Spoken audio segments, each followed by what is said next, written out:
ভালো নেই আমাদের প্রাণের স্বরূপকাঠি। আজকে সকালটা যে এতটা মর্মান্তিকভাবে শুরু হবে এটা কখনোই ভাবিনি।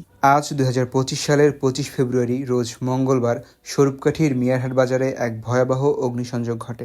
আগুনটা লেগেছিল ভোর ৫টার দিকে আর ধারণা করা হচ্ছে এটা কারেন্টের খাম্বা থেকে লেগেছে। কয়েকদিন ধরে দেশে কি চলছে সেটাই বুঝতে পারছি না। গতকাল আপনারা দেখেছেন সাজেকপুরে পুরো ছাই হয়ে গিয়েছে। এরপরে রাস্তাঘাটে একের পর এক ওপেনলি ছিনতাই চলছে। আবার আজকে মিয়ারহাট বাজারের এই ভয়াবহ আগুন, এগুলো কি এমনি এমনি হচ্ছে নাকি পরিকল্পিতভাবে করা হচ্ছে? প্রশ্নটা ঠিক এখানেই থেকে যাচ্ছে। আসলে সব মিলিয়ে বাংলাদেশে এখন কি চলছে সেটাই বুঝতে পারছি না। এই আগুনটা লেগেছিল মিয়ারহাট বাজারের মাছ বাজারের একটা সাইড থেকে। প্রথমে এই আগুনটা একটা দোকানে লাগার পরে মুহূর্তের মধ্যেই এটা ছড়িয়ে গিয়েছে। ধারণা করা হচ্ছে ১৫ থেকে ২০টি দোকান একদম পুড়ে ছাই হয়ে গিয়েছে। সেখান থেকে আসলে কিছুই বাঁচানো যায়নি, মুহূর্তেই সব শেষ হয়ে গিয়েছে।